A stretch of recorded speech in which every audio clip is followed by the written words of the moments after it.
মানে এই ভদ্রলোক একটার পর একটা ভুল কাজ করেন।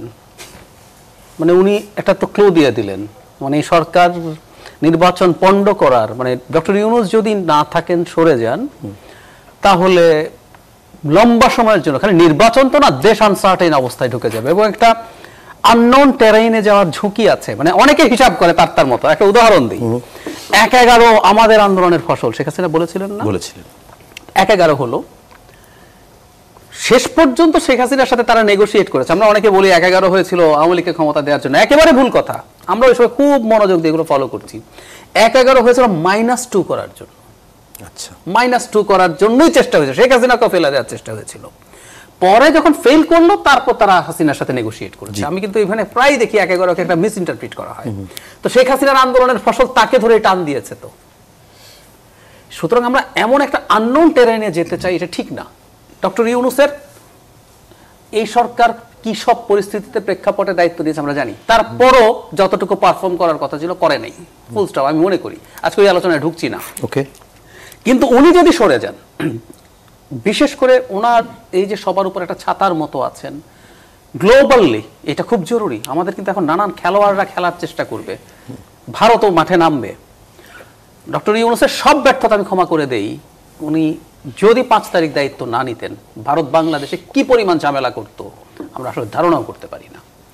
সো উনি এখন যখন বলে দিচ্ছেন, তার মানে কেউ যদি ফেব্রুয়ারি পর্যন্ত ঝামেলা বাঁধিয়ে দিতে পারে, বা ফেব্রুয়ারি তফসিলের পর পরিস্থিতি তৈরি করতে পারে, ডিসেম্বর জানুয়ারিতে যে ফেব্রুয়ারিতে নির্বাচন হবে না, উনি চলে যাবেন। এবং আমি জানি না এবার উনি আবার নাহিদ ইসলামকে ডেকেই বলবেন কিনা। ওনার তো আবার পদত্যাগের ইচ্ছে হলে উনি নাহিদ ইসলামকে শুধু ডাকেন, এখনো তো অন্য কোনো দলকেও ডাকতে পারে, আমি জানি না। ওইটা তো লন্ডন বৈঠকের আগে হয়েছিল, জাহিদ ভাইও ডাকতে পারে। যেটা বলছিলাম, জি, তার মানেটা হচ্ছে উনি এটা বলে কিন্তু একটা নতুন ঝুঁকি তৈরি করলেন। আর শুধু সেটা না, আমি একটা কোট করি, যেহেতু উনি অন রেকর্ড বলেছেন। আমার পাশে বসে গতকাল এবি পার্টির প্রেসিডেন্ট মুজিবুর রহমান মঞ্জু, উনি ভেতরে বলেছেন, এবার অন রেকর্ড বলে দিয়েছেন। সেটা হলো এই, উনি প্রকাশ্যে ডক্টর ইউনূসকে বলেছেন, আপনি পারছেন না, যদি না পারে থাকেন আপনি দায়িত্ব ছেড়ে দেন, এসে আপনার নেতৃত্বে আমরা সংস্কারের জন্য একটা দল তৈরি করে নির্বাচন করি, ওখানে আমরা অন্য কিছু করব, ওখানে অন্য কোনো সরকার আসবে। এটা অনেক আগের আলোচনা মনে হয়। হ্যাঁ, আগের আলোচনা, এটা অনেক আগে বলেছেন উনি, গতকাল আবার এটা অন রেকর্ড বলছেন। সেটাকে আপনি একটু ভাবনার জায়গা পাই। আমি কেন বলছি ব্যাপারগুলো, একটা পরিকল্পনার কথা শুনি। এবং হয় কি, আমরা তো খুব স্টেবল অবস্থায় নেই, নানান গুজব দেখবেন আপনি, নানান গুজব চারদিকে ছড়িয়ে বেড়ায়, এবং গুজব আবার ফেলে দেওয়া ঠিক না। মানে কে যেন কবে লিখেছিল, গুজবে কান দিন, মানে যা রটে কিছু বটে। এই অবস্থায় অন্তত আমাদের সতর্কতার জন্য গুজবের দিকে, নানান গুজব তো আছে, নানান রকম ভাবে নানান চেষ্টার কথা আছে, কেউ পছন্দ করছে না সরকার। একটু আগে আমি বললাম, রাজনৈতিক দলগুলো আসলে কিভাবে ভাববে, কি করবে, বা ঐক্যমত্য কমিশন শেষ পর্যন্ত যেইভাবে তাদের প্রস্তাবনা দিলেন, এটা কিন্তু পরামর্শ, এটা এখনো নিশ্চিত না এটা সরকার কোন পন্থায় এটা করতে যায়। যদি দেখা যায় এমন কোনো পন্থায় করতে যায় যেটা সংঘাত উস্কে দিচ্ছে, তো তাহলে আপনি যদি অনেক কিছু একত্র করেন, তাহলে মনে হবে যে অনেক খেলোয়াড় আমাদের মধ্য থেকেও নেমে গেছে কিনা।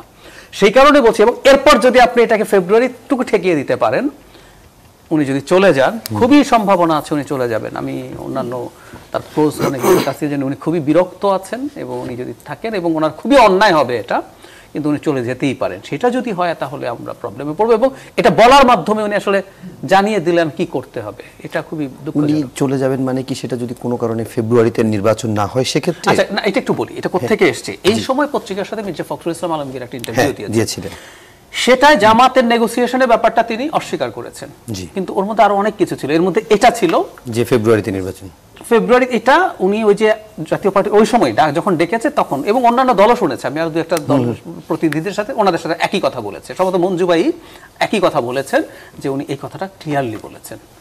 এই কথাটা বলা মানে আমি মনে করি খুব স্ট্র্যাটেজিক ভুল হয়েছে, এটা আমাদের পরিস্থিতি ঘোলাটে করতে